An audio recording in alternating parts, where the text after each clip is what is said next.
अस्सलाम वालेकुम friends, welcome to Urdu novels audio YouTube channel. पेश खिदमत है उर्दू नावल यार दिलबरम। राइटर का नाम राहिला खान। तो आइए नावल शुरू करते हैं। अरे दिलबरम, आज कलम राहिला खान, क्या हुआ तुझे? गुस्से में क्यों है? फिरोज ने उसके चेहरे को देख इस्तफसार किया। मेरा बाप यामीन खान चाहता है मैं उसकी भतीजी से शादी रचाऊं। हशमत हत्थे से उखड़ता बोला, तो इसमें क्या बात है, कर ले। फिरोज ने ड्राई फ्रूट मुंह में डालते बेन्याय से कहा। फिरोज तो मेरे हाथों कत्ल हो जाएगा, हशमत गुर्राया, जबकि फिरोज का कहका बरजस्ता था, तुम मत करो उससे शादी। तभी वहाँ ज़मीन खान चला आया, जो घलपन उनकी बातें सुन चुका था। अगर शादी ना की तो मेरा बाप हर चीज़ से बेदखल कर देगा। हशमत गुस्से से बोला, ऐसा वो चाह कर भी नहीं करेगा, क्योंकि तुम उसके छोटे बेटे हो और आधी से ज़्यादा जायदाद तेरे नाम है। आज नहीं तो कल उनका दिल तेरे लिए मोम हो जाएगा। तुम बस वो कर जो तुम्हें सही लगता है। ज़मीन खान ने कहा, वैसे एक बार अपनी कज़न को देख तो ले, क्या पता तेरा दिल मायल हो जाए। मैंने सुना है लड़की बहुत प्यारी है और है भी कम सिन। फिर उसने फिर से सुलगाया, चचा उसकी गर्दन मेरे हाथों चटकेगी, मैं बता रहा हूँ। हशमत चिल्लाया, वैसे कहे तो तू ठीक कह रहा है, कुछ वक्त गुजारी कर ले, उस लड़की से शादी ना करना और इस तरह तेरा बदला भी पूरा हो जाएगा। ज़मीन खान ने शैतानी दिमाग को चिल्लाते उसे गलीज मशवरा दिया, जबकि हशमत अब की बार सोच में पड़ चुका था। दिलावर खान और अयूब खान अपनी बीवियों के साथ उम्रे की अदायगी के लिए गए हुए थे। दिलावर खान ने अपने छोटे भाई यामीन खान को भी साथ चलने के कहा था, पर कुछ मसरूफियात के बायस उसने बात का प्लान बना रखा था। बड़ी हवेली की तमाम बहुएं अपने शोरों को भेजने के बाद वो सारी खवातीन इस वक्त लान में बैठी चाय से लुत्फ अंदोज होती साथ कह के लगा रही थी, आपे मुझे आपसे कुछ कहना है। शाइस्ता ने शुमैला बेगम को मुखातिब किया, हाँ बोलो। महद को मुझे दे दें, मतलब शुमैला उलझी। महद मेरा दामाद बनेगा, उसे मुझे दे दें। शाइस्ता ने उनकी उलझन दूर करते अपनी ख्वाहिश का इजहार किया कि उसकी बात पर सब मुस्कुरा दें। ठीक है, मुझे मंजूर है, अब बस जल्दी से मेरी बहू दुनिया में लाने की तैयारी पकड़ो। शुमैला ने मानी खेजी से कहा कि शाइस्ता बलश कर उठी, अगर रिश्ते तय हो रहे तो मुझे भी मेरी बहू चाहिए। पुरुष कुर्सी से टेक लगाए हल्के सूजन ज़दा पैर दूसरी कुर्सी पर रखे इत्मीनान से बोली, तुम्हारी बहू। शुमैला ने सवालिया बात अधूरी छोड़ी। हाँ भाई, मेरी बहू रुशाने बनेगी, मेरे शम्मत की छोटी सी दुल्हन। पुलुशा अपनी बात कहकर खिलखिला उठी, जबकि अब की बार साहब का कह का गूंजा, सब रिश्ते तय कर रही हो तो मुझे मेरे दूसरे बेटे बदर के लिए भी बहू चाहिए। शुमैला ने इरम बेगम को देखा, मुस्कुराती आवाज़ में कहा, जरीन आपकी हुई आपी। इरम बेगम बगैर किसी तरद्दुद के बोल उठी। साहब के चेहरे खुशी से तमा रहे थे, जो अपने छोटे छोटे बच्चों के रिश्ते जोड़ रही थी। अब मुझे मेरी बहू चाहिए, इरम ने आंखें घुमाकर कहते साहब को लोट पोट होने पर मजबूर कर दिया। मेरे समत के साथ फलक का जोड़ है। जबकि शुमैला बेगम ने मुस्कुराते यूं ही गर्दन हिलाई। शाइस्ता के चेहरे पर यकदम उदासी छा गई। उसने दिल से दुआ की, अल्लाह ताला जल्द ही उसे प्यारी सी बेटी से नवाज दे। लें जी, हो गए साहब के रिश्ते, महद और मेरी बेटी शम्मस, रोशाने, बदर जरीन, समत और फलक। शाइस्ता ने मुस्कुराती आवाज़ में साहब को एक बार फिर बताया, अब बाकी रह गया अफनान, वो अपने पसंद से करेगा। जब अफनान के साथ कोई जोड़ ना बना तो शाइस्ता ने हतमी लहजे में हाथ चाटते कहा, ये तो हो गई हमारे ख्याली पुलाव की देगे। इसको हकीकी पुलाव बनाने के लिए हमें अपने मर्द हजरात को इस खूबसूरत बंदर से आगाह करना पड़ेगा कि वो दादी की इजाज़त में मुद्दा बयान कर सकें। पुलिस ने उनको गले हमल के लिए तैयार किया। सही कहा, चलो भाई, लड़कियों आपस में रिश्तेदारी बढ़ाने के लिए और अपनी अपनी बहू को हासिल करने के लिए कमर कस लो। आते ही अपने शोरों पर धावा बोल देना। वैसे भी हमारे नेक ख्याल से वो खुशी से नाचने लगेंगे। आफ्टर ऑल हम सब भाइयों को हमेशा के लिए साथ जोड़ने वाले हैं। इरम बेगम ने शरारती अंदाज में कहा कि साहब ने यक ज़बान हम तैयार हैं का नारा लगाया, जबकि लान में खरगोश के पीछे भागते उनके नन्हे बच्चों ने पल भर रुक कर उनकी जानिब देखा और फिर आपस में खेलने लग गए। कितनी देर लगेगी गाड़ी ठीक होने में? नरमैन की झंझलाहट से भरपूर आवाज़ गूंजी। वो गाड़ी का शीशे नीचे किए ड्राइवर से मुखातिब थी। बीबी जी, थोड़ा टाइम लगेगा। उधेड़ उम्र शख्स गाड़ी के बोनट का पट ऊपर किए तारों को देखता बोला और फिर उसमें फॉल्ट तलाश करने लगा। जबकि नरमैन गाड़ी की सीट से सर टकाए आंखें मूंद गई। दिलावर खान की लाडली भतीजी और अयूब खान की सबसे छोटी बेटी नरमैन खान अपने नाम की तरह नरम मिजाज, खुश मिजाज और कम गो थी। 18 साल नरमैन हुसन में अपनी बड़ी बहन शाइस्ता की तरह थी।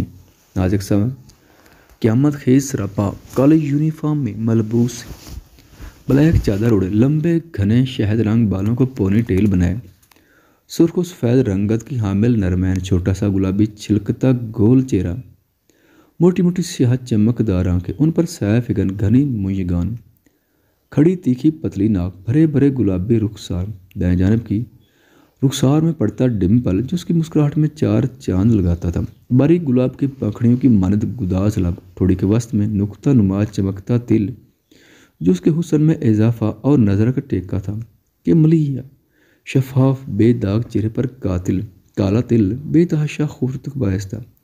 वो मुकम्मल हुस्न का मुजस्मा थी। वो जो आंखें मूंदे बैठी थी, अपने पास से गाड़ी गुजरने की आवाज़ पर आंखें खोली। गाड़ी कुछ आगे जाकर फिर रिवर्स हुई और उसके अंदर बैठे वजूद ने अपनी गाड़ी उसके बराबर लाकर रोकी। नरमैन ने उलझी नज़रों से विंडो से झांक कर देखा कि हैरत की ज्यादती से आंखें फैली, लंबा कद काठ, गोरी रंगत, बुरी आंखें, तीखे नकूश कहाँ मिले। वो मगरूर सा पुर नहायत खूबसूरत लड़का गाड़ी में बैठा उस जानिब देख रहा था, जबकि मुकाबिल का भी यही हाल था। वो तो उसका हुस्न देखकर हैरान रह गया था। कितने सालों बाद वो देख रहा था और देखते ही पहचान गया। वो शुरू से हुस्न परस्त था और अब उसको देखकर जो उसकी मांग थी, अलग किस्म के जज्बात भड़क उठे थे। तभी वो गहरी नज़रें उसके चेहरे पर मरकूज के गाड़ी से उतरा। नरमैन का दिल घबराहट के मारे स्पीड पकड़ चुका था। वो वही था जिसके उसने सपने सजाने शुरू किए थे। कुछ दिन पहले ही तो उसे पता चला था कि वो हशमत की मांग है और तब से उसके अंदर अनजाने जज्बे सर उभारने लगे थे। वो लाशारी तौर पर उसके बारे सोचने लगी थी। क्या हुआ है? हशमत ड्राइवर के पास गया। वो ड्राइवर और गाड़ी को देख पहचान गया था। तभी गाड़ी रिवर्स की थी। साहब जी, गाड़ी ख़राब हो गई है। वो मुदबा ने बोला, ठीक है, तुम ठीक करवा कर हवेली ले आना, मैं नरमैन को लेकर जा रहा हूँ।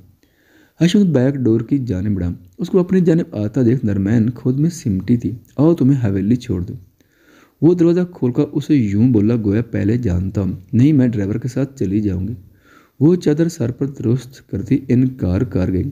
पता नहीं कितनी देर लगेगी। और मैं कोई गैर नहीं, तुम्हारा कज़न हूँ, वैसे भी हवेली जा रहा हूँ। हशमत ने झूठ का सहारा लिया।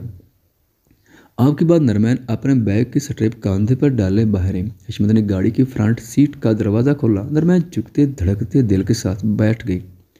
हशमत की एक्सरे करती नज़रें उस पर जमी थी। उसके बैठते ही वो घूमकर ड्राइविंग सीट पर विराजमान हुआ और सूरह से गाड़ी स्टार्ट करके आगे बढ़ा दी। कुछ देर तक गाड़ी में खामोशी रही। इस दौरान हशमत की आंखों की चमक देदनी थी। कौन सी क्लास में पढ़ती हो? हशमत ने खामोशी को तोड़ा। 3rd year. नरमैन की खूबसूरत मदम आवाज़ गूंजी। चचा जान, अयूब खान और दिलावर खान कब तक वापस आ रहे हैं? उसने अगला सवाल पूछा। 10 दिनों तक। जब हशमत सोच में पड़ गया, मतलब उसके पास 10 दिन थे। जो करना था उन्हीं दिनों में करना था। वो अपने शैतानी दिमाग में बहुत कुछ सोच चुका था। आने वाला वक्त नरमैन की ज़िंदगी में भयानक तूफान लाने वाला था। तुम बहुत खूबसूरत हो। लम्हा भर की देर के बाद हशमत की बोझिल आवाज़ गूंजी कि नरमैन का दिल बेसाख्ता धड़का। उसे हटाओ। हशमत उसके चेहरे को देखता दिल की बात ज़बान पर ले आया। जी, चादर हटाओ। हशमत गाड़ी की स्पीड स्लो करता बोला, मगर क्यों? मैं अपनी होने वाली बीवी को जी भरकर देखना चाहता हूँ। हशमत ने उसकी आंखों में देखकर जताया कि उस रिश्ते से बेखबर नहीं है। उसकी बात पर नरमैन पलकें झुका गए। उसका दिल सूखे पत्ते की मानद लाद रहा था। तभी हशमत ने हाथ बढ़ाकर चादर उसके चेहरे से पीछे की और गहरी नज़रों से उसका चेहरा तकने लगा। प्लीज़ जल्दी चले। नरमैन हल्क तार करती बामुश्किल बोली, जो गाड़ी की नहायत कम रफ्तार कर चुका था। क्यों मुझ पर एतबार नहीं? हशमत ने एक हाथ से स्टीयरिंग संभाला और दूसरा हाथ नरमैन की गोद में पड़े हाथों पर रख दिया। इस अचानक हुई उफ्ताद पर नरमैन उछली, जिसके साथ बेतकल्फी से पेश आ रहा था। नहीं, ऐसी कोई बात नहीं, वो गड़बड़ाई, धीरे धीरे आदत पड़ जाएगी। हशमत ने उसके हाथों पर दबाव बढ़ाया। नरमैन ने सख्ती से आंखें मीच लीं। दिल की धड़कन मामूल से बढ़कर थी। किसकी? मेरे साथ की। वो दिल फरेब मुस्कुराहट लबों से सजाया बोला। एक यही हुनर तो था उसके पास कि वो बड़ी आसानी से लड़कियों को अपने झूठी मोहब्बत के जाल में फंसाकर उन्हें अपना दीवाना कर देता था और फिर अपना मतलब पूरा करके उनको छोड़ देता। उसकी बात पर वो धीमा सा मुस्कुरा दी। जब भी गाड़ी एक बड़े से गेट के सामने रुकी, नरमैन ने उसे बाहर रुकते देख सवालिया निगाहों से देखा। मुझे कुछ ज़रूरी काम है, बाद में आऊँगा। हशमत गहरी निगाहों से उसे देखता मध्यम आवाज़ में बोला, जबकि नरमैन सर हिलाकर गाड़ी का डोर खोलकर उतरने लगे। नरमैन! इससे पहले कि वो कदम ज़मीन पर रखती, हशमत ने पुकारा। उसने गर्दन मोड़कर उसे देखा। अपना नंबर दो, मेरा फ़ोन नहीं है। वो नज़रें झुकाए बोली, अच्छा, कल मैं तुम्हारे लिए फ़ोन ले आऊँगा। कॉलेज की छुट्टी पर मेरा इंतज़ार करना। मुझे लाला लेने आते हैं, वो आपको देख लेंगे। नरमैन ने खदशा ज़ाहिर किया। अगर देख ले तो फिर क्या, तुम मेरी होने वाली बीवी हो। थोड़े दिनों तक हम शादी करने वाले हैं। हर्षद में लहजे में चाहत समोए बोला, शादी? नरमैन ने हैरत से कहा, जी शादी, तुम्हारा बाप आ जाए फिर शादी की तारीख रख लेंगे। कल मेरा इंतज़ार करना। वो उसको देखकर बोला और गाड़ी आगे बढ़ा दी, जबकि नरमैन हुनक बनी उसे देखती रह गई। महद, मुझे भी अपने साथ खिलाओ। रुमाना महद और शम्मस को खेलते देख उनके पास है। नहीं, महद ने यक लफ्ज़ से जवाब दिया और जोर से बाल को हिट किया। प्लीज़। वो बालों को छूती बोले, जाओ लड़कियों के साथ खेलो और हमें हमारे गेम खेलने दो। वो रूठ लहजे में बोला, पर मुझे तुम्हारे साथ खेलना है। रुमाना रोनी सूरत बनाया बोली, जबकि महद घूर कर रह गया, जो जब भी हवेली आती थी उसके साथ चुपकी फिरती थी, जबकि बाकी बच्चे अपने खिलौने को तोड़ मरोड़ कर उनके पुर्जे निकलते एक दूसरे पर फेंक रहे थे तो कुछ कैरम बोर्ड पर गिरे पड़े थे। पुत्र मेरी दुड़िया दो, बदर मेरी दुड़िया दो, बदर मेरी गुड़िया दो। जरीन उसको अपनी गुड़िया के बाल नोचते देख चिल्लाई, मैं आज तुम्हारी इस गुड़िया को जला दूंगा, तुमने मेरा स्पाइडर मैन तोड़ा है। बदर भी उसकी अंदाज में चिल्लाता गुड़िया की गर्दन मरोड़ चुका था। समी भाई, समद भाई अफनान, वो चिंगाड़ती अपने भाइयों से बोली जो अपने छोटे से कैरम बोर्ड पर गेम खेल रहे थे, ऐ पुत्र शुतर दे मेरी बहन की गुड़िया। समद उसको मारता वहीं से चिल्लाया, जबकि फलक समद को अपने मासूम भाई पर बकौल उसके चिल्लाता देख दौड़कर समद के बालों से पकड़कर खींच चुकी थी। आह, छोड़ो मुझे चुई। समद उसकी गिरफ्त में अपने बाल देखकर चिंगाड़ा। दूसरी जानिब जरीन अपने भाई पर तशद्दुद होते देख बदर के बालों को छोटी सी मुट्ठी में कैद करके जला रही थी, जबकि शादाब, अफनान और रुशाने उनको छोड़कर अपनी गेम में मगन थे। वहीं दूसरी तरफ शम्मस की गुस्से भरी नज़रें वक्फे वक्फे से रुशाने पर उड़ रही थी। जार शाइस्ता तबरेज़ के सीने पर सर रखे उसकी शर्ट के बटनों से खेलती मदम दिल फरेब सरगोशी नुमा अंदाज में बोली, तबरेज़ ने हंकार भरे और उसके गिर्द हिसार मजीद तंग किया, यूं कि वो आधी से ज़्यादा तबरेज़ पर पड़ी थी और वो शाइस्ता को अपनी मजबूत पनाहों के हिसार में लिए सुकून से आंखें मूंदे लेटा हुआ था। ज़रा मैंने महद के साथ हमारी बेटी का रिश्ता तय कर दिया। वो यूं ही मध्यम आवाज़ में बोलती तबरेज़ के कानों में रस घोल रही थी। अच्छा मेरी जान, अभी हमारी बेटी आई नहीं और तुम भगाने पर तुली हो। तबरेज़ गंभीर सरगोशी में बोला और शाइस्ता के सर पर लब रखे, दूर न जाए इसलिए तो महद से रिश्ता तय किया। शाइस्ता ने सर उठाकर उसे देखा और उसकी घनी बेड़ पर अपना नाजुक हाथ रखा कि तबरेज़ ने उसके हाथ को पकड़कर लबों से लगाया और वापस उसका सर अपने सीने पर रखा। हम अपनी बेटी को दूर जाने भी नहीं देंगे। तबरेज़ ने उसके घने बालों में उंगलियां चलाते कहा, ज़ार जी ज़ार की जान। तबरेज़ मोहब्बत से चूल लहजे में बोला, 2 साल हो गए नहीं और तीसरा भी ख़त्म होने वाला है। वो नम आवाज़ में बोली, होने दो, अभी मैं हम दोनों के बीच किसी को बर्दाश्त नहीं करूँगा, चाहे वो मेरी औलाद ही क्यों ना हो। अगर हमारे बच्चे जल्दी आ गए तो तुम मुझे वक्त नहीं दोगी और मैं अपने साथ नाइंसाफ़ी होने नहीं दूंगा। तबरेज़ उसकी बात की गहराई और उसमें छुपी परेशानी जानकर उसके कान में सरगोशी नुमा शाइस्ता की परेशानी दूर करना चाहिए, साथ ही कान की लो को लबों में हल्का सा दबाकर छोड़ दिया। अगर हमारे बच्चे ना हुए तो, शाइस्ता खदशे के तहत बोली, क्योंकि वो बहुत सी गायनाकोलॉजिस्ट से रब्ता कर चुकी थी, पर उसकी रिपोर्ट क्लियर थी या फिर उसे ऐसा ही दिखाया जाता था, तो मैं दूसरी शादी कर लूँगा। शाइस्ता को सुई वहीं अटके देख तबरेज़ ने शरारत से कहा। वो अच्छी तरह जानता था कि शाइस्ता को बच्चों से कितना लगा हुआ है। उसने तो अपनी बेटी का नाम भी सोच लिया था। उसने तबरेज़ से कहा था कि बेटी हुई तो उसका नाम एनफाल रखेगी, और अगर बेटा हुआ तो तबरेज़ नाम रखेगा। क्या क्या वो हराज़दा आवाज़ में बोलती झटके से उठ बैठी और हवाइयाँ उड़े चेहरे से उसे देखने लगी। तबरेज़ लबों पर शरीर मुस्कुराहट सजाए एक बाजू सर के नीचे रखकर मखमूर निगाहों से उसे देख रहा था, जो खुद से बेपरवाह बगैर दुपट्टे, बिखरे लिबास और बिखरे बालों में, जो कि उसके झटके से उठने पर शानों पर लहरा कर गिरे थे, तो कुछ शरारती लिटें उसके खूबसूरत चेहरे पर बोसा देती चेहरे के अतराफ पर जोड़ रही थी। वो बड़ी बड़ी आंखों को फैलाए उसे देखती। तबरेज़ के जज्बात में तुग़यानी बर्पा कर गई थी। उसके गहरी इस्तिकाक भरी नज़रें शाइस्ता के सरापे में उलझी थी। तबरेज़, आप दूसरी शादी करेंगे? मोटी मोटी आंखों में आंसू लिए वो भीगी आवाज़ में बोली। तबरेज़ ने बगौर उसका चेहरा देखा। आंसू किसी भी पल छलकने को बेताब थे।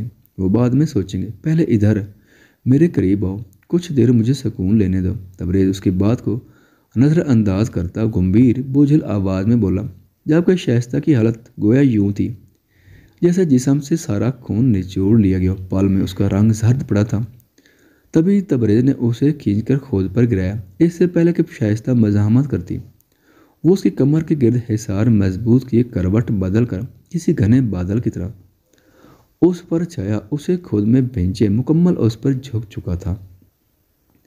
तबरेज़ उसके बालों में चेहरा छुपाए उनकी खुशबू में गहरी सांस भरता उसकी कमर पर उंगलियों को दबाव बढ़ा गया। उसकी बात पर शाइस्ता ने हिचकी भरी थी। उसकी आंखों से आंसू बहकर रुखसारों को भगोने लगे थे। शान, मेरी जान। तबरेज़ तड़प कर दूर हुआ और उसका चेहरा देखा जो आंसुओं से तर था। मैं मजाक कर रहा था, मेरी न जाने दूसरी शादी का मैं सोच भी नहीं सकता। उसकी आंखों में देख कर चेहरे पर झुका और इन आंसू को लबों से छूने लगा। सच कह रहे ना? शाइस्ता ने मज़ाहमत करते तस्दीक चाही, जो उसकी आंखों को अपने लम्हा से मोतबेर कर रहा था।